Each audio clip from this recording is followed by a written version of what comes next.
Kristina McManigell will never forget that first time she stormed down to the gates. It's an incredible feeling. It's an amazing feeling.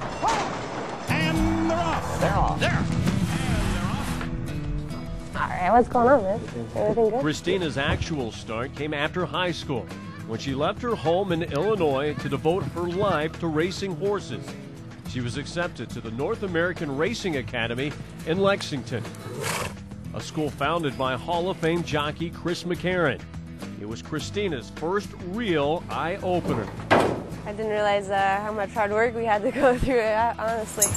All right. At the school, we started out taking care of horses, mucking out stalls. You know, we started from the ground up.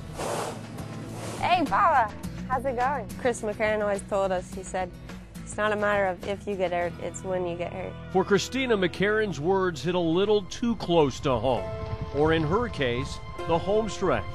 It came during a race on January 17th of 2011 aboard the filly High Fly Amore. The front runner High Fly Amore has gone down outside the gate pole. High Fly Amore has gone down. I thought I was going to win the race. It was right about the 8th pole. It was a very cold day. The track was a little bit frozen. It was not good weather that day, and filly broke her leg, and she went down, and I flew off over her head and landed on my neck, and I broke my neck, and so I was out for a couple months. Amazingly, that near-death experience hasn't stopped Kristina from jumping back on. In fact, she's been looking for a chance to close on the rest of the field. Not only in a race, but the gender gap that still exists in the sport today. They don't want to stop. They want to go around again. In the 137-year history of the Kentucky Derby, only 6 women have competed in the Run for the Roses. She can be tough when she wants. She thinks she is, I know. I've had people just refuse to ride me because I'm a girl. As a female, I guess they might have the perception that we aren't as strong as the men, or, you know, we can't control such a large animal or be as strong as the guys, but some people I don't think realize it's not just strength. I mean, you have to have finesse, you have to have good hands with the horse. When I first started getting on her, like, she was really nervous, and now she doesn't care.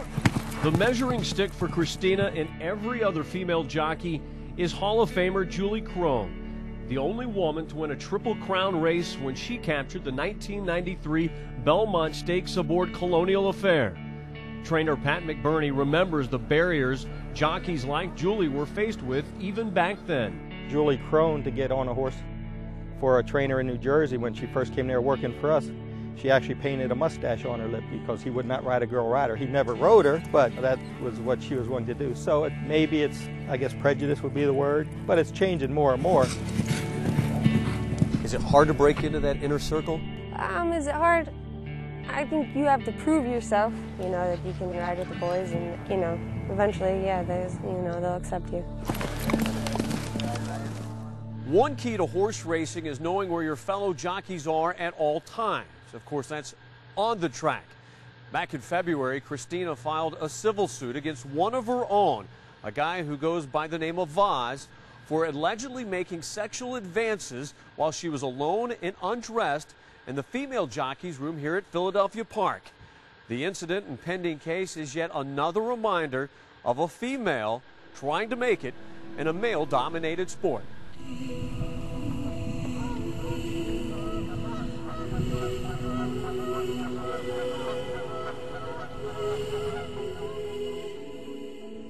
Honestly, I didn't expect it, no. I didn't really think about it, but I didn't really realize at the same time when I first got into the sport that you know, there are still, unfortunately, people like this out there, you know.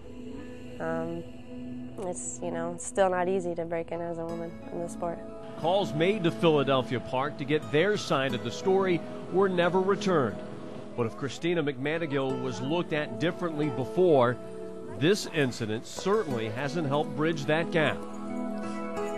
There's people who talk bad about me since the incident, you know, but those aren't the people that I want to associate with, and who don't, necessarily have a good character.